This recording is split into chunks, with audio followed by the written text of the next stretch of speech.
בואו אחריי. אז כן, זה הגריל שנקרא Nature Grill והולך להחליף את הגריל הביתי שלכם. תכף תבינו למה.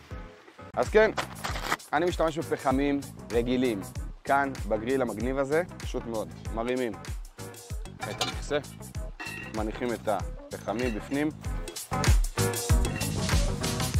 מה שאני עושה, אני מרים את המתקן של הפחם ושופך כאן מסביב.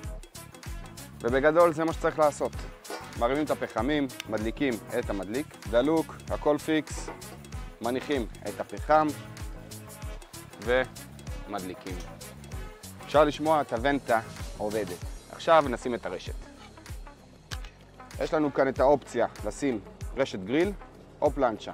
ניתן לו 3-4 דקות להתחמם, זה הזמן הממוצע, ותראו איזה פשוט. בואו נהפוך, נראה מה המצב.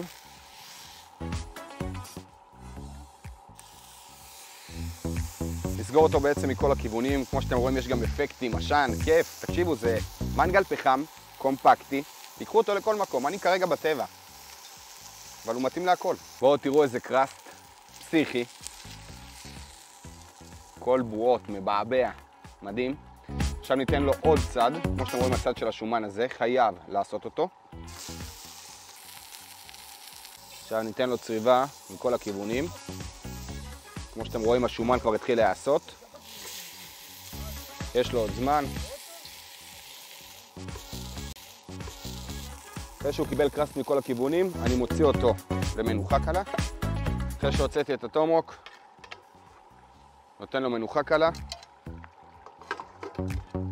עכשיו תראו, הקטע פה, שכל הגריל מקבל את העוצמה של החום. אני חשבתי בהתחלה, המנגל פחם, הקטן הזה באמצע, רק באמצע יהיה ככה בסבבה. אבל הוונטה שיש מתחת, הכל עובד גם על בטריות. נותן לנו פה את כל השטח הזה, עוצמה מטורפת.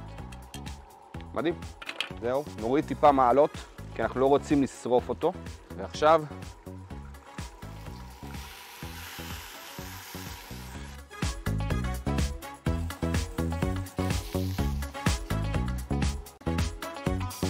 הגיע הזמן להוציא אותו.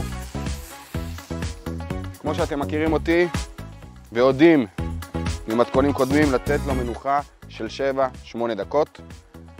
הוא ממשיך להתבשל, אין פחד, הכל טוב, ואז נפרוס אותו.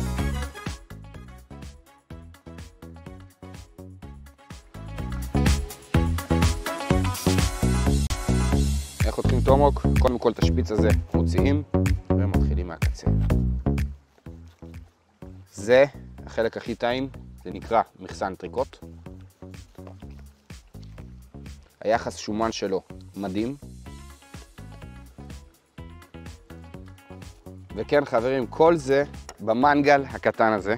וכמובן שמים מלח מלמעלה, כמו שאנחנו אוהבים, לחיזוק הטעמים, מלא בשר. וכן, הכנתי את זה במנגל הקטן הזה של Nature Grill. עכשיו ניתם.